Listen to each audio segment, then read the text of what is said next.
बिस्मिल्लाहिर्रहमानिर्रहीम। जंगल में किस्म किस्म के दरख्त उगे हुए थे। एक बार बिजली हमारे करीब ही एक दरख्त पर गिरी। दरख्त के कई टहने टूट कर गिर गए और उनमें आग भड़क उठी, जिसे बारिश ने जल्द ही बुझा दिया।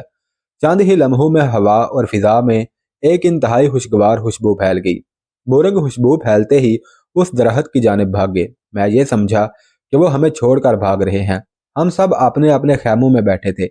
मैंने कैसर और उसके साथियों को इशारा किया और हम सब मोरगू के पीछे गए। मोरंग उस आज जले दरख्त की शाहों को काट रहे थे। सारी खुशबू उन टहनियों से ही आ रही थी। मोरगू ने तमाम छोटी बड़ी शाहों को काट कर और जले हुए पत्ते अलग करके दो ढेर बनाए। वहीं से दूसरे दरख्तों की लंबी और बारीक शाहों को काट कर बांधा और उन्हें उठाकर मेरे खेमे में ले आए। उन तमाम शाखों पर लातादाद फिंसियां बनी हुई थी। उन्होंने शाहों के दो बड़े गट्ठे अपने वक्ती सरदार यानी मुझे पेश किए। मुझे अभी तक उनका मुसरफ समझ में नहीं आया था। यह खुशबू मुझे कुछ मानूस सी लग रही थी। अचानक मुझे याद आया कि खनसा का ड्राइंग रूम भी ऐसी ही खुशबू से महका हुआ था। और फिर दिमाग के आगे से पर्दे हटते चले गए। उमर ने एक रोज मुझे बताया था कि कम्बोडिया और थाईलैंड और लाओस के जंगलात में अक्सर और बर्मा, आसाम और बांग्लादेश के जंगलात में कहीं कहीं यह मखसूस किस्म का हुदरू दरख्त पाया जाता है। अगर कभी उन पर आसमानी बिजली गिरे तो उसके टहने अचानक आग पकड़ लेते हैं, और साथ बारिश भी हो तो फिर बारिश वो आग बुझा देती है। लेकिन बिजली की हिद्दत से उन टहनियों का अंदरूनी राज फिनसियों की शक्ल इख्तियार कर जाता है। ये शाखें दुनिया में सबसे कीमती लकड़ी समझी जाती है और उसे ऊद कहते हैं। मिडल ईस्ट के हुक्मरान और उमरा इस खुशबू के दीवाने हैं। सूखने पर यह शाखें 1976 में $10,000 फी किलो के हिसाब से ये हुक्मरान और उमरा बहुशी खरीदते थे। उन्हें जब सुलगाया जाता है तो उसकी मशहूर कुन खुशबू उनके महलों में फैल जाती है। जो शाहें मोरगू ने मुझे दी थी, सूखने के बाद उनका वजन 40 किलो से ज्यादा ही होना था। दूसरी रात को बादल छट गए और सुबह निखरी निखरी धूप लिए नमूदार हुई, तो ऐसा महसूस हुआ कि जैसे सारे जंगल ने गुसल किया हो। हमारा काफिला सुबह 9 बजे ही मग कबीले की तरफ रवाना हो गया। चश्मा एक बड़ी और अच्छी खासी नदी की सूरत इख्तियार कर गया था और पहाड़ की जानब से लहराता बल खाता कभी नजरों से ओझल, कभी नजरों के सामने आ जाता। यूं ही जब एक चश्मा गायब होने के बाद अचानक सामने आया तो मोरगू ने हमें खामोश रहने और बैठ जाने का कहा। हमारे सामने ही 10 हाथी एक दूसरे की दुम्बों को अपनी सूंडों से पकड़े चश्मा क्रॉस कर रहे थे। दो नर हाथी कितार से अलग चलते हुए दो बच्चों की निगरानी कर रहे थे, जो शरारतें करते हुए एक दूसरे पर अपनी सूंडों से पानी उछालते हुए कितार से अलग हो जाते थे। मुझे बाद में बताया गया कि जंगली हाथी अगर इंसान को अचानक देख लें तो उस पर हमला कर देते हैं। हाथियों के गुजरने के काफी देर बाद तक हम छुपे रहे। अब हमारा काफिला मग कबीले में दाखिल हो चुका था, क्योंकि नकारे एक खास अंदाज में बजाकर हमारी आमद की इत्तला कबीले के सरदार को दी जा रही थी। मगू के एक करीबी गांव के लोग चश्मे के दूसरे किनारे पर खड़े होकर हमें देख रहे थे। मोरगू ने उन्हें अपनी जुबान में कुछ बताया। अब मग चश्मे के दूसरी तरफ हमारे मतवादी चल रहे थे। कुछ आगे जाकर वो रुक गए। वहां पर चश्मे का पाट खासा चौड़ा और कम गहरा था।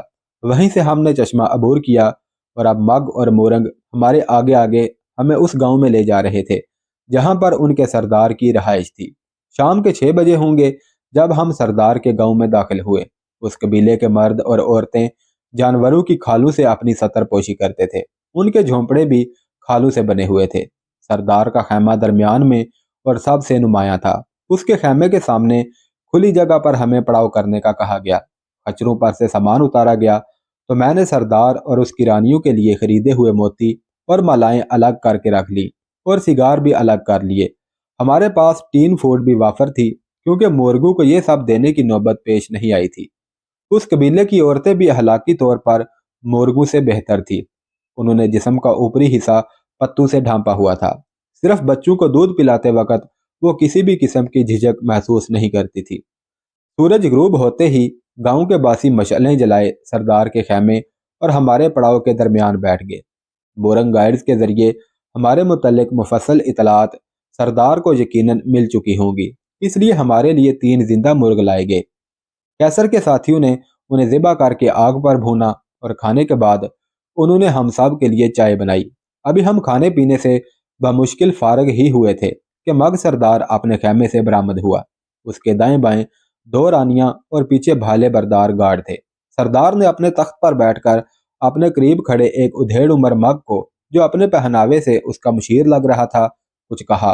मुशीर सीधा मेरे पास आया और मेरा हाथ पकड़कर सरदार के पास ले जाना चाहा। दूध का जला छाछ भी फूंक फूंक कर पीता है। कैसर जो मेरे करीब खड़ा था उसे कहा कि अपने साथियों को कहो कि अपने हथियारों पर अपनी गिरफ्त मजबूत कर ले और वो खुद और नंबर 2 सरदार के लिए लाए गए तोहफे लेकर मेरे साथ आओ।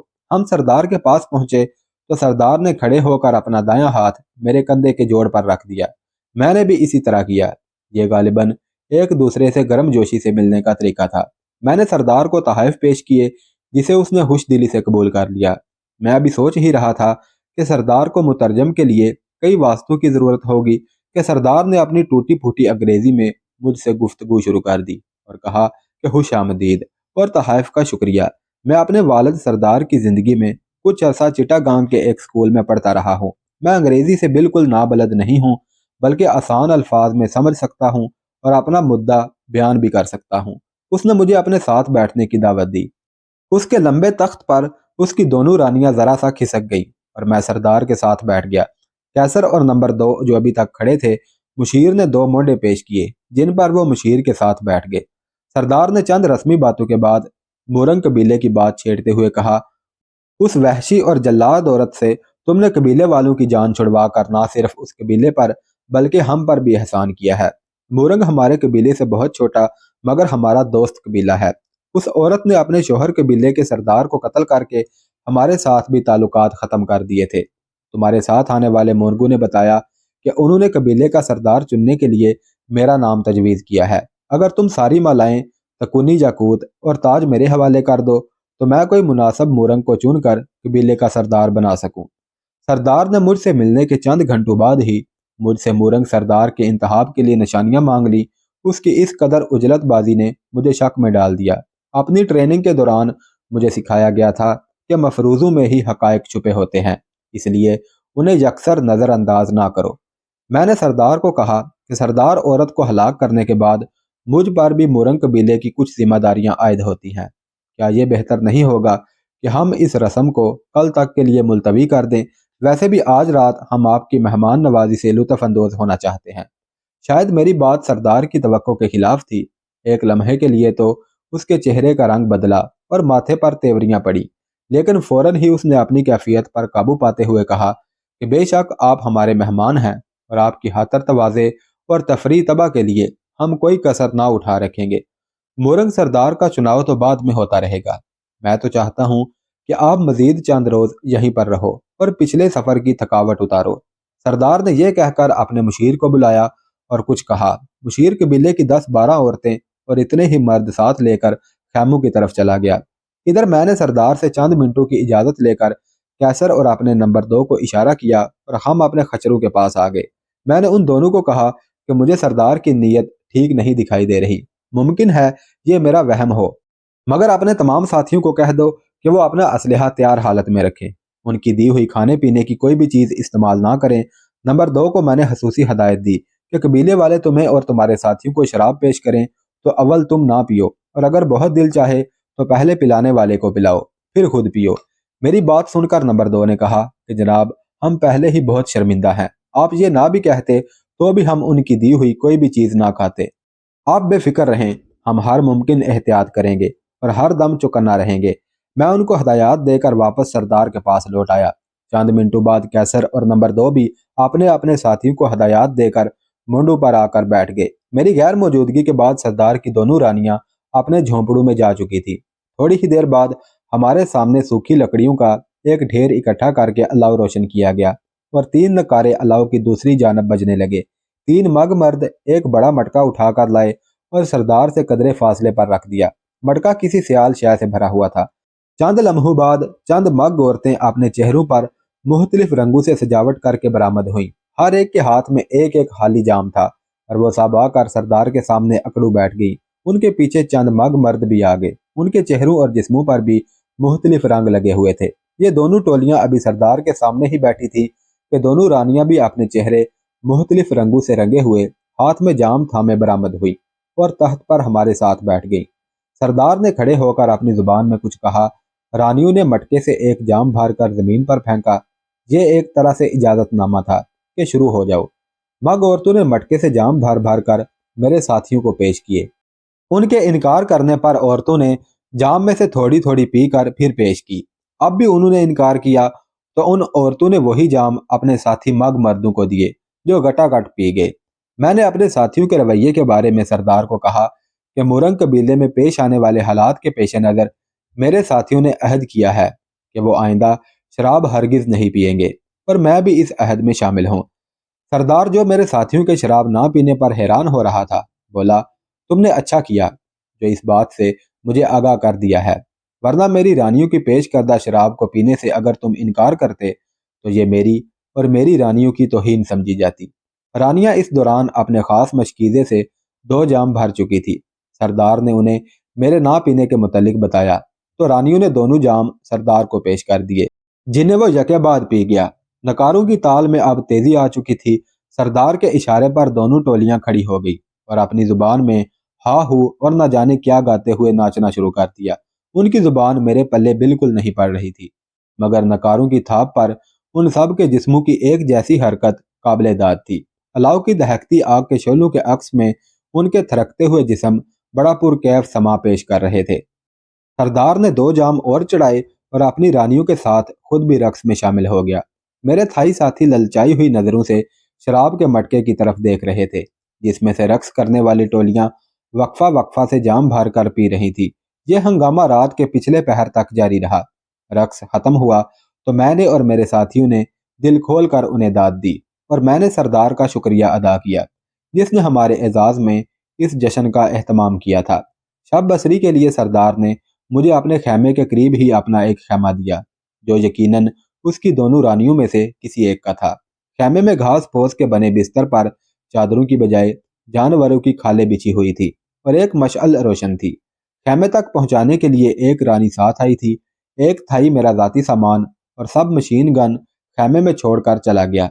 मैंने अपने बैग में से अपने स्लीपर और रात को पहनने वाले कपड़े निकाले और सर झुकाकर रानी का शुक्रिया अदा किया कि वो जाए और मैं कपड़े तब्दील कर लूं, मगर वो जाने का नाम नहीं ले रही थी। मैंने इशारों से उसे बताया कि मैंने कपड़े तब्दील करने हैं, तो वो आगे बढ़कर मेरी जैकेट के बटन खोलने लगी। मैंने ये गुमान करते हुए कि उसने मेरे इशारे का मतलब नहीं समझा, उसे बाजू से पकड़कर खैमे से बाहर ले जाना चाहा, तो वो एकदम मेरे पांव पर गिर गई और इशारों से मुझे बताया कि अगर वो सुबह होने से पहले आपके खैमे से बाहर चली गई तो सरदार उसे कत्ल कर देगा। यहाँ भी कमोबेश मुर्गों वाले रस्म रवाज थे। मेहमान की इज्जत अफजाई के लिए कबीले की कोई भी औरत, और अगर मेहमान वीआईपी हो तो उसे रानी रात के लिए पेश की जाती है। मेरी जान अजीब मुसीबत में फंस गई थी। गुज़िश्ता दिनों से अरपे दरपे ऐसे वाक़यात पेश आ रहे थे जो बज़ाहिर जज्बात को भड़काने वाले और तस्कीन अमेज होते थे, लेकिन उनका अंजाम इंतहाई भयानक और ख़तरनाक होता है।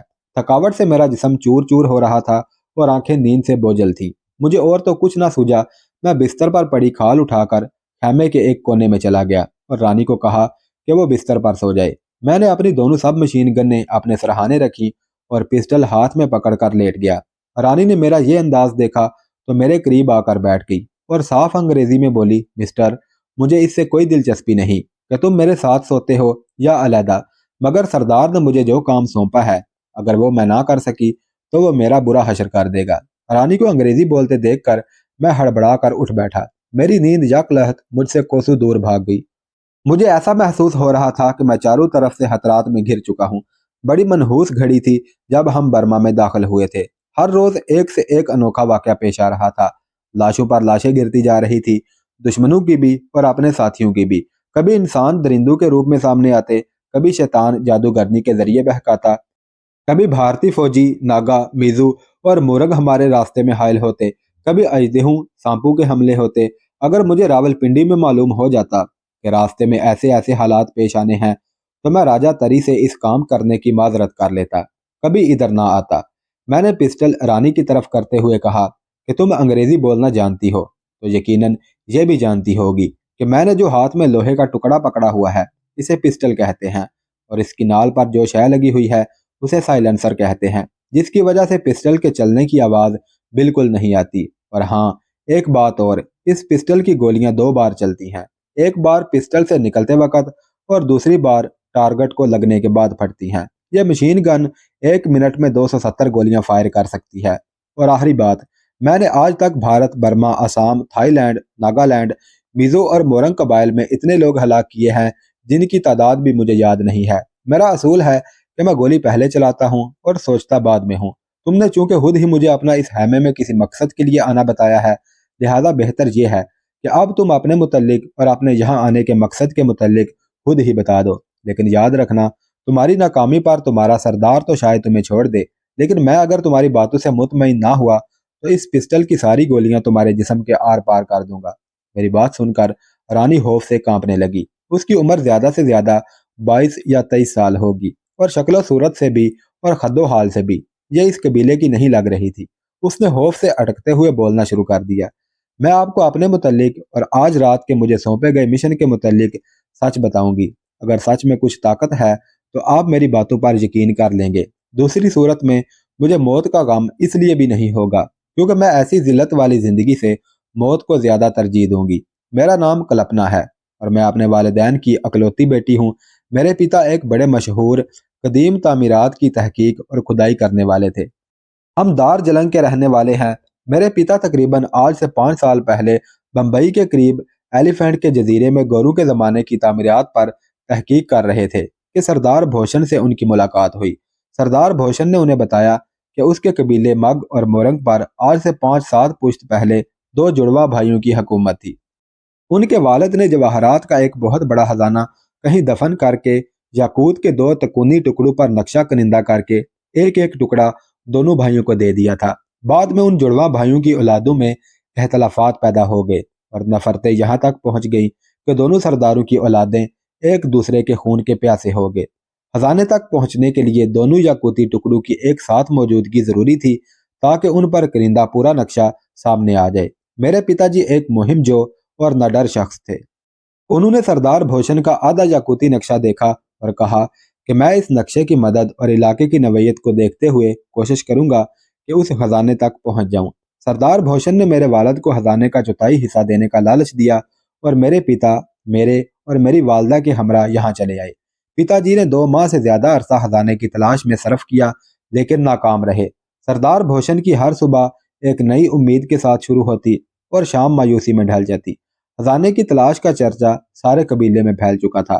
ایک روز جب پتا جی نے تھک ہار کر ناکامی کی خبر سنائی تو سردار بھوشن نے غصے میں میرے پتا اور ماتا کو قتل کر دیا اور مجھے زبردستی اپنی بیوی بنا لیا۔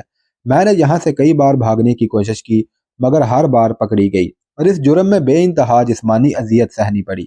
بھوشن نے مورنگ قبیلے کی غیر ملکی عورت سردار کو بھی خزانے کا لالچ دیا تھا۔ اگر چند مزید روز وہ زندہ رہتی تو سودا طے پا جاتا۔ اس عورت کے مرنے کے بعد جو مورنگ آپ اپنے ساتھ یہاں لائے ہیں وہ سردار بھوشن کے حامی اور جاسوس ہیں، اور سردار بھوشن ان ہی میں سے کسی کو سردار چن کر وہ تکونی یاقوت کا ٹکڑا اس سے لے لیتا۔ اب وہ یاقوت آپ کے پاس ہے اور سردار نے مجھے آپ کے پاس رات صرف اس لیے گزارنے کے لیے بھیجا ہے تاکہ آپ کو خوش کر کے یا پھر آپ کو قائل کر کے وہ یاقوت آپ سے حاصل کر لوں۔ آپ وہ یاقوت صبح سردار کو دے دیں تو سردار آپ کو اور آپ کے ساتھیوں کو بھی ہلاک کرنے میں دریغ نہیں کرے گا۔ اگر مورنگ سردار کو یہ نہ بتاتے کہ آپ لوگوں کے پاس فائر آرمز ہیں۔ مجھے بھی سردار نے کہا کہ اگر میں وہ یاقوت آپ سے کسی بھی طرح حاصل کرنے میں کامیاب ہو جاتی ہوں تو وہ مجھے آزاد کر دے گا۔ یہ ہے میری داستان۔ اب یہ آپ پر منحصر ہے کہ آپ اس پر یقین کرتے ہیں یا نہیں۔ یہ کہہ کر کلپنا خاموش ہو گئی اور میں آنے والے خطرات سے نمٹنے کے لیے سوچ میں غرق ہو گیا۔